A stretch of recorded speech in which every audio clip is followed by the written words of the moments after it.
വേഗം വരുന്ന കർത്താവായ യേശു ക്രിസ്തുവിന്റെ നാമത്തിൽ എല്ലാ വിശുദ്ധന്മാർക്കും സ്നേഹവന്ദനം. കർത്താവിന്റെ വലിയ കൃപയാൽ ഒരു ദിവസം കൂടി നമുക്ക് കർത്താവ് ദാനമായി തന്നു. ഈ ദൈവത്തിന്റെ വചനവുമായി നിങ്ങളെ ഈ നിലയിൽ ബന്ധപ്പെടുവാനായിട്ട് കർത്താവ് സഹായിച്ചതോർത്ത് കർത്താവിനെ സ്തുതിക്കുന്നു. വളരെ സന്തോഷമുണ്ട്. കാരണം ദൈവത്തിന്റെ വചനത്തിൽ നിന്നും പങ്കുവയ്ക്കുന്നതിനേക്കാൾ സന്തോഷം മറ്റൊന്നുമില്ല. ഈ ജീവന്റെ വചനം മറ്റുള്ളവരെ അറിയിക്കുന്നതിൽ ഭയങ്കര സന്തോഷമാണ്. കാരണം നമ്മുടെ കർത്താവ് സന്തോഷിക്കുന്നെങ്കിൽ അതിൽ മാത്രമാണ് നമുക്കുള്ള സന്തോഷം. അപ്പോൾ ദൈവത്തിൻ്റെ വചനം അറിയിക്കുക, അതിലൂടെ മറ്റുള്ളവർ കർത്താവിന് വേണ്ടി ഒരുക്കപ്പെടുക, എത്ര അനുഗ്രഹിക്കപ്പെട്ട കാര്യമാണ്. ഇന്നലത്തെ സന്ദേശം നിങ്ങൾ എല്ലാവരും കേട്ട് കാണും എന്ന് ഞാൻ വിശ്വസിക്കുന്നു. ഞാൻ ഇന്നലെ പറഞ്ഞല്ലോ, നമുക്ക് ലഭിച്ചിരിക്കുന്ന തീരാത്ത 3 സമ്പത്ത് അല്ലെ സ്വത്തുക്കൾ എന്നുള്ള വിഷയമാണ് ഞാൻ ഇന്നലെ പങ്കുവയ്ക്കുവാൻ ആരംഭിച്ചത്. അതിൽ ഒന്നാമത്തെ കാര്യം നമ്മൾ കാര്യം കാണുകയായിരുന്നു. കാരണം ഒന്നാമത്തെ കാര്യം പറഞ്ഞു തീരാത്ത ദാനം എന്നുള്ളതായിരുന്നു. 2 കൊരിന്ത്യർ 9:15. അപ്പോൾ പറഞ്ഞു തീരാത്ത ദാനം നിമിത്തം ദൈവത്തിന് സ്തോത്രം. അപ്പം ഈ പറഞ്ഞു തീരാത്ത ദാനങ്ങൾ എന്തെല്ലാമാണ് എന്നതിനെക്കുറിച്ചാണ് നമ്മൾ ഇന്നലെ അല്പമായിട്ട് ചിന്തിച്ചത്. അതിൽ നമ്മൾ 3 കാര്യങ്ങൾ ചിന്തിക്കുകയുണ്ടായി. നമുക്ക് ഒന്ന്, തൻ്റെ ഏകജാതനായ പുത്രനെ നമുക്ക് വേണ്ടി നൽകി. എന്തിനാണ്? നാം ആരും നശിച്ചു പോകാതെ നിത്യജീവൻ പ്രാപിക്കേണ്ടതിന്. യോഹന്നാൻ 3:16 എല്ലാവർക്കും സുപരിചിതമായ വചനമാണ്. നമ്മൾ ചിന്തിക്കുക, പിതാവ് നമുക്ക് തന്ന ആ വലിയ ദാനം അതെത്ര വലിയ കാര്യമാണ്. അത് നമ്മൾ കാണുകയുണ്ടായി. രണ്ടാമത് നമ്മൾ കണ്ടത് രക്ഷയെക്കുറിച്ചാണ്. രക്ഷ ദൈവത്തിൻ്റെ ദാനമാണ്. ഒരിക്കലും മനുഷ്യന് സ്വയം പ്രാപിക്കുവാൻ കഴിയുന്ന ഒന്നായിരുന്നില്ല രക്ഷ. അത് ദൈവം തന്നെ നമുക്ക് വേണ്ടി ഒരുക്കി. ഇത്ര വലിയ രക്ഷ അത് ദൈവം നമുക്ക് ദാനമായിട്ട് തന്നു.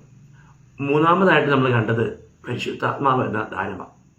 തന്നെ അനുസരിക്കുന്നവർക്ക് ലഭിക്കുന്ന ആത്മാവ്. അത് നമ്മൾ വിശ്വാസത്താൽ പ്രാപിക്കണം എന്നുള്ള കാര്യം കാണുകയുണ്ടായി.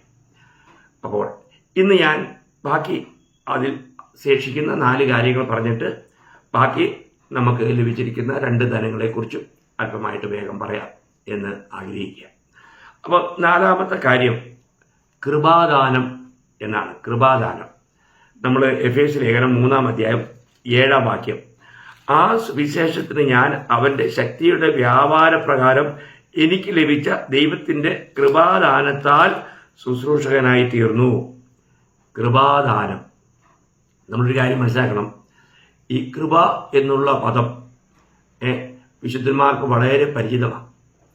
എന്നാൽ ആ കൃപ എന്ന് പറയുന്ന പദത്തിൻ്റെ ശരിയായ അർത്ഥം എത്ര പേർ മനസ്സിലാക്കിയിട്ടുണ്ട് എന്ന് അറിഞ്ഞുകൂടാ. നമ്മൾ ഈ ലോകത്തിൽ നമ്മൾ ജീവിക്കുമ്പോൾ നമ്മൾ കൃപയിലാണ്. പൗലോസ് പറയുകയുണ്ടായി, ഞാൻ മറ്റെല്ലാവരേക്കാളും അധികം അധ്വാനിച്ചു, എങ്കിലും ഞാനല്ല, എന്നിലുള്ള ദൈവകൃപയത്രേ. ഞാൻ ആകുന്നത് ദൈവകൃപയാലാകുന്നു.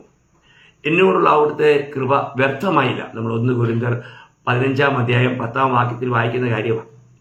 അപ്പോൾ താൻ മറ്റെല്ലാവരേക്കാളും അധികം അധ്വാനിച്ചെന്ന് പറയുമ്പോൾ തന്നെ താൻ പറയുന്നത് അത് ഞാനല്ല, എന്നോട് കൂടെയുള്ള ദൈവത്തിൻ്റെ കൃപയാണെന്നാണ് പറയുന്നത്. ദൈവത്തിൻ്റെ കൃപ. അപ്പോൾ ഈ കൃപ എന്നുള്ളത് വളരെ വിലപ്പെട്ട ഒരു കാര്യമാണ്.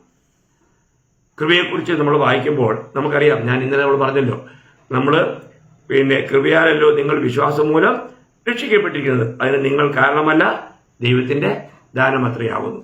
അപ്പോൾ കൃപ കൂടാതെ എല്ലാം ശൂന്യം. അപ്പോൾ ഇന്ന് നമ്മൾ അറിയിക്കുന്നത് തന്നെ കൃപയുടെ സുവിശേഷമാണ്. പൗലോസ് അപ്പോസ്തലപ്രവൃത്തി 20:24 പറഞ്ഞു, ഞാൻ എൻ്റെ പ്രാണനെ വിലയേറിയതായി എണ്ണുന്നില്ല. ദൈവത്താൽ ഏൽപ്പിക്കപ്പെട്ട കൃപയുടെ സുവിശേഷം എല്ലായിടത്തും എത്തിക്കുവാൻ വേണ്ടിയിട്ട് താൻ ഓടുകയാണ്. നമ്മൾ കൊടുക്കുന്ന ഈ സുവിശേഷം അത് കൃപയുടെ സുവിശേഷമാണ്.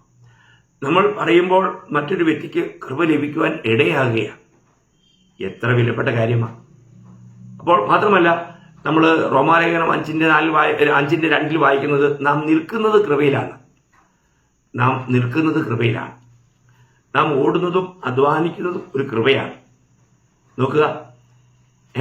അപ്പോൾ നമുക്ക് ഇത് നമ്മുടെ ജീവിതത്തിൽ നമ്മൾ നിൽക്കുന്ന കൃപ, ഈ ലോക ജീവിതത്തിൽ നമുക്ക് ഏറ്റവും അനിവാര്യമായിരിക്കുന്ന ഒരു കാര്യമാണ് കൃപ.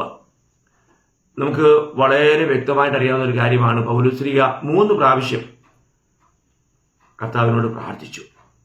എന്തിനു വേണ്ടി പ്രാർത്ഥിച്ചേ? തൻ്റെ വേദനയിൽ നിന്നുള്ള വിടുതലിന് വേണ്ടിയിട്ടാണ്. കാരണം തൻ്റെ ജഡത്തിൽ ഒരു പിശാചിന്റെ ദൂതനെ ദൈവം വെച്ചിരുന്നു. എന്തിനാണ്? നിഗളിക്കാതിരിക്കുവാൻ. അത് ഒഴിഞ്ഞു പോകേണ്ടതിന് വേണ്ടിയിട്ട് പൗലോസ്ലീഹ 3 വട്ടം പ്രാർത്ഥിച്ചു. എന്നാൽ ആ പ്രാർത്ഥനയുടെ ഉത്തരം എന്തായിരുന്നു? എൻ്റെ കൃപ നിനക്ക് മതിയെന്നാണ്. എൻ്റെ കൃപ നിനക്ക് മതി. ഈ കൃപ മാറ്റിയാൽ പൗലോസ്ലീഹയ്ക്ക് ഒരിക്കലും ഒരു യഥാർത്ഥ വിശ്വാസ ജീവിതം നയിക്കുവാൻ, ജയാളിയായി തീരുവാൻ കഴിയുമായിരുന്നില്ല. പ്രിയമുള്ളവരെ, നമുക്ക് ആവശ്യമായിരിക്കുന്നത് കൃപയാണ്. ഈ കൃപയുടെ അർത്ഥം എന്ന് പറഞ്ഞാൽ ദൈവമെല്ലാമാണ്, ദൈവമെല്ലാം ചെയ്യുന്നു, ദൈവമെല്ലാം നൽകുന്നു. ഓരോ സമയത്തും നമുക്ക് ആവശ്യം അനുസരിച്ച് ദൈവം നൽകുന്ന സഹായം, അതിനായി കൃപയെന്ന് പറയുന്നു. അപ്പോൾ ഈ കൃപ നമുക്ക് ലഭിച്ചു. ഇന്ന് നമ്മൾ കൃപയിൽ നിൽക്കുന്നു. അതുകൊണ്ട് തന്നെ നമ്മൾക്ക് ഓരോ നിമിഷത്തിലും ഈ കൃപയെ വ്യർത്ഥമാക്കാതെ കൃപയിൽ നിന്നും വീഴാതിരിക്കാൻ നമ്മൾ ശ്രദ്ധിക്കണം. നമ്മൾ ഗലാത്യ ലേഖനത്തിൽ ഇങ്ങനൊരു വാക്യമുണ്ട്. ഗലാത്യ ലേഖനം 5-ാം അധ്യായം അതിൻ്റെ 4-ാം വാക്യത്തിൽ പൗലോസ് പറയുന്നുണ്ട്. ഗലാത്യർ 5:4, ന്യായപ്രമാണത്താൽ നീതിരിക്കപ്പെടുവാൻ ഇച്ഛിക്കുന്ന നിങ്ങൾ ക്രിസ്തുവിനോട് വേർപെട്ടുപോയി. നിങ്ങൾ കൃപയിൽ നിന്നും വീണുപോയി. കണ്ടോ? കൃപയിൽ നിന്നും വീണുപോയി. അപ്പോൾ നമ്മൾ കൃപ വ്യർത്ഥമാക്കരുത്. നമ്മൾ കൃപയിൽ ശക്തിപ്പെടണം. ആ വാക്യവും നമ്മൾ തിമോത്തിയോസിന്റെ 2-ാം ലേഖനം 2-ാം അധ്യായം 1-ാം വാക്യത്തിൽ, എൻ്റെ മകനെ ക്രിസ്തുവേശുള്ള കൃപയാൽ ശക്തിപ്പെടുക. അപ്പോൾ നമ്മൾ കൃപയാൽ ശക്തിപ്പെടണം എന്ന് നമുക്ക് കാണാൻ കഴിയും. പത്രോസ്ലീഹായും പറയുമ്പോൾ തൻ്റെ 2-ാം ലേഖനം 3-ാം അധ്യായം അതിൻ്റെ 18-ാം വാക്യത്തിൽ അവസാനം ഭാഗത്ത് വായിക്കുന്നുണ്ട്, കൃപയിലും നമ്മുടെ കർത്താവ് രക്ഷിതാവുമായ യേശു ക്രിസ്തുവിന്റെ പരിജ്ഞാനത്തിലും വളരുവീൻ. എത്ര ഉന്നതമായ കാര്യമല്ലേ? അപ്പോൾ ഇവിടെ നമുക്ക് കൃപ ദാനമായിട്ട് ലഭിച്ചിരിക്കുക. അതെത്ര വലിയ കാര്യമാണ് പ്രിയമുള്ളവരെ. ഈ കൃപയിൽ നമ്മൾ എപ്പോഴും നിൽക്കണം. ഈ കൃപ നമ്മളെ നടത്തണം. ഈ കൃപയിൽ നമ്മൾ ബലപ്പെടണം. ഈ കൃപയിൽ നമ്മൾ അധ്വാനിക്കണം. ഈ കൃപ നാം വ്യർത്ഥമാക്കരുത്, വീണുപോകരുത്. അഞ്ചാമത്തെ കാര്യം നമ്മൾ വായിക്കുന്നത് നിത്യജീവൻ എന്നുള്ളതാണ്. നിത്യജീവൻ, ദൈവത്തിന്റെ കൃപാവരമോ നമ്മുടെ കർത്താവായ യേശു ക്രിസ്തുവിൽ നിത്യജീവൻ തന്നെയാണ്. നിത്യജീവൻ നമ്മൾ റോമാലേഖനം 6-ാം അധ്യായം 23-ാം വാക്യം, പാപത്തിന്റെ ശമ്പളം മരണമത്രേ, ദൈവത്തിന്റെ കൃപാവരമോ നമ്മുടെ കർത്താവായ യേശു ക്രിസ്തുവിൽ നിത്യജീവൻ തന്നെ. അപ്പോൾ ഇവിടെ നമുക്ക് ലഭിച്ചിരിക്കുന്ന ആ വലിയ ദാനമാണ് നിത്യജീവൻ. നമ്മൾ ചിന്തിക്കണം, നിത്യജീവൻ എന്നുള്ളത് എത്ര വിലപ്പെട്ട കാര്യമാണ് പ്രിയമുള്ളവരെ. ജീവൻ എന്ന് പറയുന്നത് തന്നെ യഥാർത്ഥത്തിൽ നമ്മുടെ കർത്താവായ യേശുക്രിസ്തുവാണ്. യേശുക്രിസ്തു ഈ ലോകത്തിൽ വന്നത് നമ്മൾ ജീവൻ പ്രാപിക്കുവാനും ധാരാളമായിട്ട് പ്രാപിക്കുവാനാണ്, അല്ലെങ്കിൽ ഈ നിത്യജീവനും പ്രാപിക്കുവാനായിട്ടാണ്. അപ്പോൾ കർത്താവ് സ്വയം പറഞ്ഞില്ലേ യോഹന്നാൻ 14:6, വഴിയും സത്യവും ജീവനും ഞാൻ തന്നെ. അപ്പോൾ ദൈവം നമുക്ക് തരുന്ന ഒരു വലിയ ദാനമാണ് നിത്യജീവൻ എന്നുള്ളത്. അപ്പോൾ നമ്മുടെ ജീവിതത്തിൽ യോഹന്നാൻ 3:36 നമ്മൾ വായിക്കുന്നുണ്ട്, പുത്രനിൽ വിശ്വസിക്കുന്നവന് നിത്യജീവനുണ്ട്. പുത്രനിൽ വിശ്വസിക്കുന്നവന് നിത്യജീവൻ ഉണ്ട്. നോക്കുക, അപ്പോൾ അതിന്റെ മുമ്പോട്ട് വായിക്കുമ്പോൾ പുത്രനെ അനുസരിക്കാത്തവനോ ജീവനെ കാണുകയില്ല, ദൈവക്രോധം അവനെ വസിക്കുന്നതേ ഉള്ളൂ. അപ്പോൾ അതിന്റെ ആദ്യ ഭാഗം, പുത്രനിൽ വിശ്വസിക്കുന്നവന് നിത്യജീവനുണ്ട്. അതേ കാര്യം നമ്മൾ യോഹന്നാൻ 3:16 നമ്മൾ ഇന്നലെ ചിന്തിക്കുകയുണ്ടായി. തന്റെ ഏകജാതനായ പുത്രനിൽ വിശ്വസിക്കുന്ന ഏവനും നശിച്ചു പോകാതെ നിത്യജീവൻ പ്രാപിക്കേണ്ടതിന് അവനെ നൽകുവാൻ തക്കവണ്ണം പിതാവ് എന്നെയും നിങ്ങളെയെല്ലാം സ്നേഹിച്ചു. അപ്പൊ അവിടെ നമുക്ക് തരുന്ന ജീവൻ നിത്യജീവനാണ്, അല്ലേ? അപ്പോൾ ഈ നിത്യജീവനിലേക്ക് നമ്മൾക്ക് ഈ ലോക ജീവിതയാത്രയിൽ തന്നെ പ്രവേശിക്കുവാനായിട്ട് കഴിയും. കാരണം യോഹന്നാൻ 5:24 വിശ്വസിക്കുന്നവൻ മരണം കടന്ന് ജീവനിൽ പ്രവേശിച്ചിരിക്കുന്നു എന്നാണ്. അപ്പോൾ അവൻ ജീവനിലേക്ക് പ്രവേശിച്ചിരിക്കുന്നു. നമ്മൾ ചിന്തിക്കുക, ഇന്ന് ഞാൻ ജീവനിൽ പ്രവേശിച്ചു, ആ ജീവൻ എനിക്കുണ്ട് എന്നുള്ളതിന് എന്താ ഉറപ്പ്? ഇന്ന് പല വിശുദ്ധന്മാർക്കും സംഭവിച്ചിരിക്കുന്ന ഒരു കാര്യം, അവര് വളരെയധികം കാര്യങ്ങളെക്കുറിച്ച് തിരിച്ചറിവുള്ളവരല്ല. നമ്മൾ ഈ കാര്യം തിരിച്ചറിയേണ്ടത് അത്യാവശ്യമാണ്. ഇന്ന് യഥാർത്ഥത്തിൽ ഞാൻ നിത്യജീവനിൽ തന്നെയാണോ? ഈ നിത്യജീവനിൽ വാഴുന്നൊരു അനുഭവം എനിക്കുണ്ടോ? അതെങ്ങനെ മനസ്സിലാക്കാൻ പറ്റും? നമ്മൾ 1 യോഹന്നാൻ അതിൻ്റെ 3-ാം അധ്യായം 14-ഉം 15-ഉം വാക്യം വായിക്കുമ്പോൾ വളരെ വ്യക്തമായിട്ടും യോഹന്നാൻ അത് വെളിപ്പെടുത്തുന്നുണ്ട്.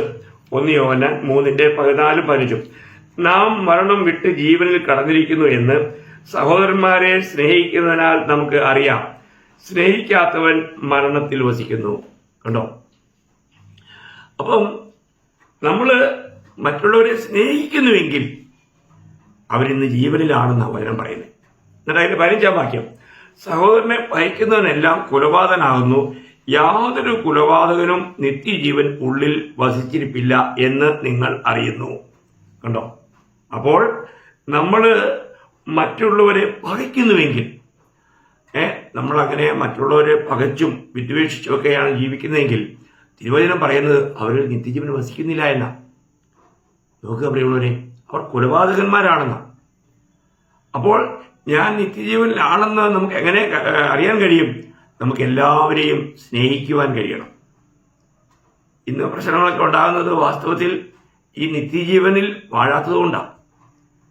ഈ ജീവൻ നമ്മളിൽ വാഴണം. ക്രിസ്തു നമ്മുടെ ജീവനായി വരണം. അപ്പോൾ ഞാൻ ഇന്ന് ജീവൻ പ്രാപിച്ചോ? കർത്താവ് നമ്മിലുണ്ടെങ്കിൽ ആ ജീവനും നമ്മിലുണ്ട്. കാരണം വളരെ വ്യക്തമായിട്ട് അതേ 1 യോഹന്നാനിലെ 5-ാം അധ്യായം 11 മുതൽ 13 വരെ വായിക്കുമ്പോൾ അവിടെ വായിക്കുന്നത് എന്തുവാ? ആ സാക്ഷ്യമോ ദൈവം നമുക്ക് നിത്യജീവൻ തന്നു. കണ്ടോ? തരുമെന്നല്ല, തന്നു. ആ ജീവൻ അവന്റെ പുത്രനിലുണ്ട് എന്നുള്ളത് തന്നെ. പുത്രനുള്ളവന് ജീവനുണ്ട്, ദൈവപുത്രനില്ലാത്തവന് ജീവനില്ല. ദൈവത്തിന്റെ നാമത്തിൽ വിശ്വസിക്കുന്ന നിങ്ങൾക്ക് ഞാൻ ഇത് എഴുതിയിരിക്കുന്നത് നിങ്ങൾക്ക് നിത്യജീവനുണ്ടെന്ന് നിങ്ങൾ അറിയേണ്ടതിന് തന്നെ. നിങ്ങൾക്ക് നിത്യജീവനുണ്ടെന്ന് നിങ്ങൾ അറിയേണ്ടതിന് തന്നെ. എത്ര വിലപ്പെട്ട കാര്യമാണ് പ്രിയമുള്ളവരെ, നമ്മൾ മനസ്സിലാക്കണം. അപ്പോൾ ഇന്ന് ഞാൻ നിത്യജീവനിലാണെങ്കിൽ എനിക്ക് എല്ലാവരെയും സ്നേഹിക്കാൻ കഴിയണം. ഒരു യഥാർത്ഥ ശിഷ്യന്റെ അടയാളം തന്നെ എന്തുവാ? യോഹന്നാൻ 13:35 കർത്താവ് പറഞ്ഞു, നിങ്ങൾ പരസ്പരം സ്നേഹിക്കുമെങ്കിൽ നിങ്ങൾ എന്റെ ശിഷ്യന്മാരെന്ന് ലോകം അറിയും. അത് ആരോടും പറയണ്ട, അവർ തന്നെ കണ്ടറിയും. എത്ര വിലപ്പെട്ട കാര്യമാണ്.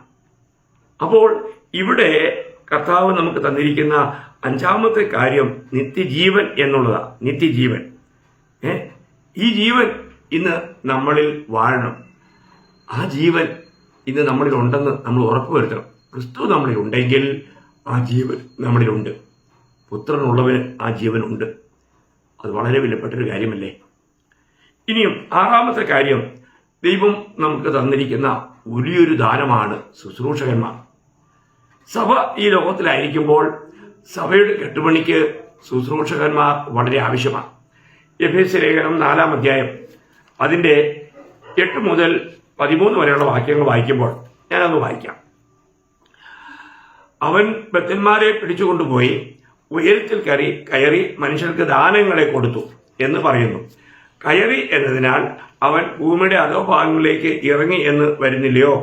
ഇറങ്ങിയവൻ സകലത്തെയും നിറയ്ക്കേണ്ടതിന് സ്വർഗത്തിന് മീതെ കയറിയവനും ആകുന്നു. അവൻ ചിലരെ അപ്പോസ്തലന്മാരും ചിലരെ പ്രവാചകന്മാരും ചിലരെ സുവിശേഷകന്മാരും ചിലരെ ഇടയന്മാരായും ഉപദേഷ്ടാക്കന്മാരായും നിയമിച്ചിരിക്കുന്നു. അത് നാം എല്ലാവരും വിശ്വാസത്തിലും ദൈവപുത്രനെ കുറിച്ചുള്ള പരിജ്ഞാനത്തിലുമുള്ള ഐക്യതയും തികഞ്ഞ പുരുഷത്വവും ക്രിസ്തുവിന്റെ സമ്പൂർണതയായ പ്രായത്തിന്റെ അളവും പ്രാപിക്കുവോളും വിശുദ്ധന്മാരുടെ യഥാസ്ഥാനത്തിനായുള്ള ശുശ്രൂഷയുടെ വേലയ്ക്കും ക്രിസ്തുവിന്റെ ശരീരത്തിന്റെ ആത്മീക വർധനയ്ക്കുമാകുന്നു. അപ്പോൾ ഇവിടുത്തെ ദാനം എന്നുള്ളത് സഭയ്ക്ക് നൽകപ്പെട്ടിരിക്കുന്ന ശുശ്രൂഷകന്മാരാണ്. വാസ്തവത്തിൽ നമ്മൾ ശുശ്രൂഷകന്മാരെ ഓർത്ത് എത്രമാത്രം ദൈവത്തെ മഹത്വപ്പെടുത്താൻ കടപ്പെട്ടവരാണ്. അവരിലൂടെയാണ് നമുക്ക് ആവശ്യമായിരിക്കുന്ന, നമ്മുടെ ആത്മീയ ഉന്നതിക്ക് ആവശ്യമായിരിക്കുന്ന, ക്രിസ്തുവിന്റെ ശരീരമാകുന്ന സഭയുടെ വളർച്ചയ്ക്ക് ആവശ്യമായിരിക്കുന്ന എല്ലാ ദൂതുകളും ലഭിക്കുന്നത്. എത്ര ശ്രേഷ്ഠമായ ഒരു കാര്യമാണ് ദൈവമക്കളെ. നമ്മളിത് വളരെ ഗഹനമായിട്ട് തന്നെ മനസ്സിലാക്കണം. നമ്മൾ ഈ സത്യത്തെ നന്നായി പഠിക്കണം. അങ്ങനെ മനസ്സിലാക്കുന്നുവെങ്കിൽ മാത്രമേ നമുക്ക് ഈ കർത്താവിന് വേണ്ടി അധികമായിട്ട് പ്രയോജനപ്പെടാൻ കഴിയുകയുള്ളൂ. നമ്മൾ ചിന്തിക്കുക, ഓരോ വ്യക്തികളും ഈ ശുശ്രൂഷയെക്കുറിച്ചും ശുശ്രൂഷകന്മാരെക്കുറിച്ചും നല്ല ബോധ്യമുള്ളവരായിരിക്കണം. സഭയ്ക്ക് ദൈവം നൽകിയിരിക്കുന്ന ദാനമാണ് ശുശ്രൂഷകന്മാർ. ഇത് നമ്മൾ മനസ്സിലാക്കി ജീവിക്കേണ്ടത് എത്ര അനിവാര്യമാണ്, എത്ര ശ്രേഷ്ഠമാണ്. ആറാമത്തെ കാര്യം, എല്ലാ നല്ല ദാനവും യാക്കോബിന്റെ ലേഖനത്തിൽ 1-ാം അധ്യായം 17-ാം വാക്യമാണ്. എല്ലാ നല്ല ദാനവും തികഞ്ഞ വരമൊക്കെയും ഉയരത്തിൽ നിന്നും വെളിച്ചങ്ങളുടെ പിതാവിൽ നിന്നും ഇറങ്ങി വരുന്നു. നോക്കുക, എല്ലാ നല്ല ദാനവും. നമ്മളൊരു കാര്യം മനസ്സിലാക്കണം, നമ്മുടെ ദൈവത്തെ പോലെ നല്ലവൻ ആരുമില്ല. അവിടെ നൽകുന്നതെല്ലാം നന്മ മാത്രമാണ്, നല്ല കാര്യങ്ങൾ മാത്രമാണ്. അപ്പോൾ എല്ലാ നല്ല ദാനവും നമുക്ക് ദൈവത്തിൽ നിന്ന് നമുക്ക് ലഭിക്കുന്നതാണ്. അവിടുന്ന് നമ്മളെ നല്ല ദാനങ്ങൾ കൊണ്ട് നിറച്ചിരിക്കുക. ചിന്തിക്കുക, ഒരിക്കൽ കർത്താവ് ശിഷ്യന്മാരോട് പറയുകയുണ്ടായി. പിന്നെ മത്തായി 7-ാം അധ്യായം 7 മുതൽ വായിക്കുമ്പോൾ, യാചിപ്പിൻ എന്നാൽ നിങ്ങൾക്ക് കിട്ടും, അന്വേഷിപ്പിൻ എന്നാൽ നിങ്ങൾ കണ്ടെത്തും, മുട്ടുവിൻ എന്നാൽ നിങ്ങൾക്ക് തുറക്കും. യാചിക്കുന്ന ഏവനും ലഭിക്കും, അന്വേഷിക്കുന്നവൻ കണ്ടെത്തും, മുട്ടുന്നവന് തുറക്കും. മകൻ അപ്പം ചോദിച്ചാൽ അവന് കല്ല് കൊടുക്കുന്ന മനുഷ്യൻ നിങ്ങളിൽ ആരുള്ളൂ? മീൻ ചോദിച്ചാൽ അവന് പാമ്പിന് കൊടുക്കുമോ? അങ്ങനെ ദോഷികളായ നിങ്ങൾ നിങ്ങളുടെ മക്കൾക്ക് നല്ല ദാനങ്ങളെ കൊടുപ്പാൻ അറിയുന്നുവെങ്കിൽ സ്വർഗസ്ഥനായ നിങ്ങളുടെ പിതാവ് തന്നോട് യാചിക്കുന്നവർക്ക് നന്മ എത്രയധികം കൊടുക്കും. നോക്കുക, അവിടുന്ന് എല്ലാ നിലയിലുള്ള നന്മകളും നമുക്ക് ധാരാളമായി പകരുന്ന ഒരു നല്ല പിതാവാണ്. ഈ ലോകത്തിലെ പിതാക്കന്മാർ മക്കൾക്ക് നല്ല ദാനങ്ങളെ കൊടുക്കുന്നുവെങ്കിൽ സ്വർഗസ്ഥനായ നമ്മളുടെ പിതാവ് എത്രയധികം. കാരണം അവിടുന്ന് നല്ലവനാണ്. ആ കർത്താവിനെ പോലെ നല്ലവൻ മറ്റാരുമില്ല. എത്ര അനുഗ്രഹിക്കപ്പെട്ട കാര്യമാണ്.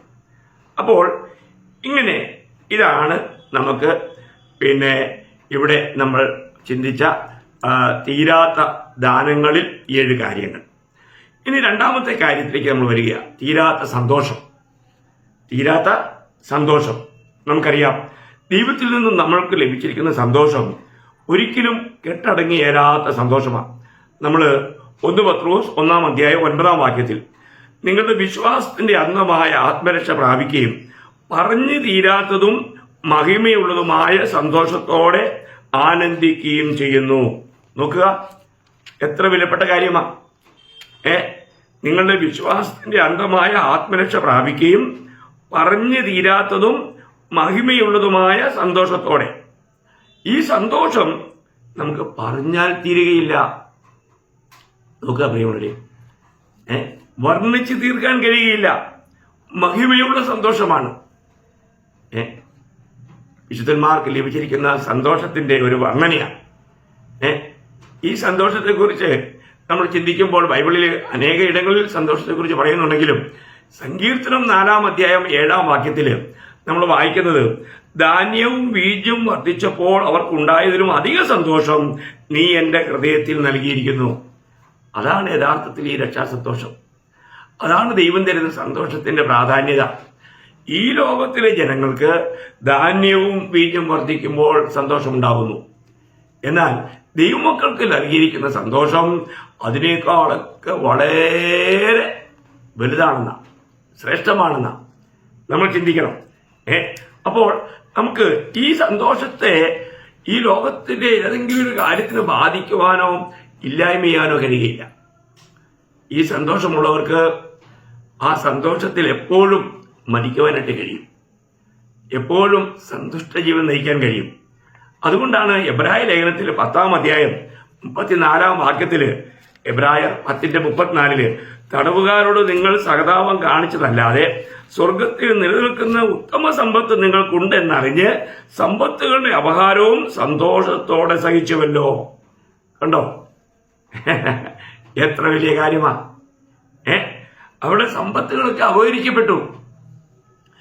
എന്റെ സമ്പത്ത് പോയി. അല്ലെ, ഇന്നത്തെ ക്രിസ്ത്യാനികൾ എന്ന് പറഞ്ഞാല് എത്രയോ സഹോദരങ്ങള് അല്പ സമ്പത്തിന് വേണ്ടി സഹോദരന്മാർ പരസ്പരം ഭിന്നിച്ചിരിക്കുന്നത് നമുക്ക് കാണാൻ കഴിയും.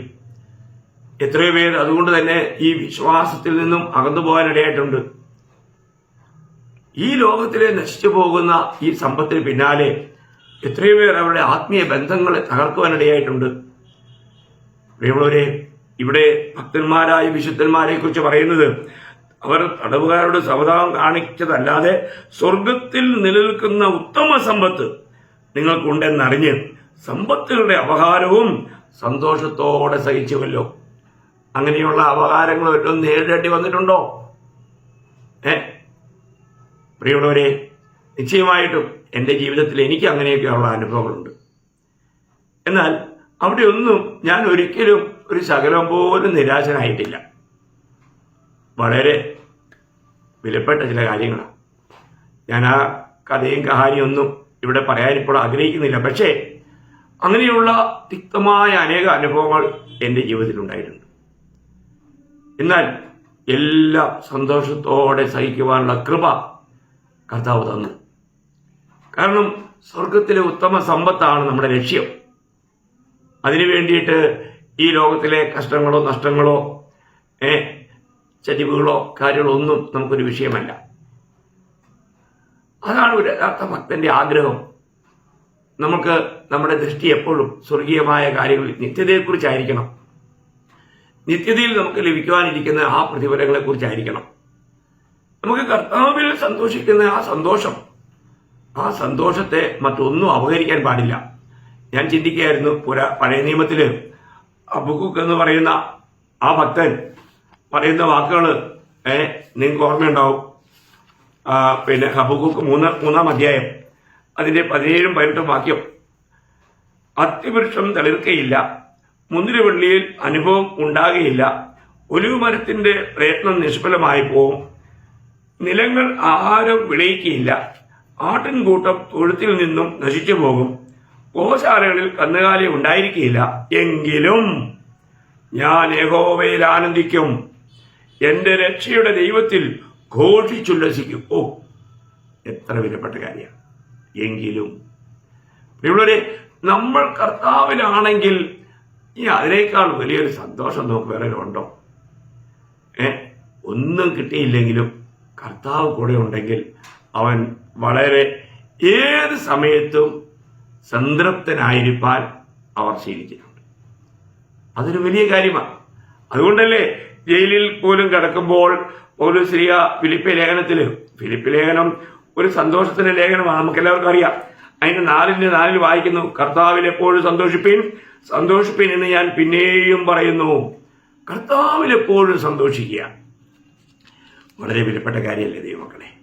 നമുക്ക് ദൈവം ചെയ്തിരിക്കുന്ന ഈ മഹത്തരമായ സമ്പത്ത്, ലോകമനുഷ്യരുടെ ചെറിയ ചെറിയ കാര്യങ്ങൾ പെട്ടെന്ന് അവർ നിരാശരാകും, അവര് കോപിഷ്ഠരാകും, അവരുടെ ധൈര്യം അവർ തള്ളിക്കളയും, അവർ വിശ്വാസ ജീവിതത്തെ ത്യജിച്ച് കളയും. എന്നാലൊരു വിശ്വാസിയെ സംബന്ധിച്ചിടത്തോളം അവരുടെ നോട്ടം എപ്പോഴും എൻ്റെ യജമാനന് എന്നിൽ പ്രസാദമുണ്ടോ, അവിടുന്ന് ഇപ്പോൾ എന്നിൽ പ്രസാദിക്കുന്നുണ്ടോ, അവനെപ്പോഴും ദൈവമുഖത്തേക്ക് നോക്കുന്നതിനായിരിക്കും. ഈ ലോകത്തിലേക്കോ ലോകനഷ്ടങ്ങളിലേക്കോ കഷ്ടങ്ങളിലേക്കോ നിന്നകളിലേക്കൊന്നുമല്ല.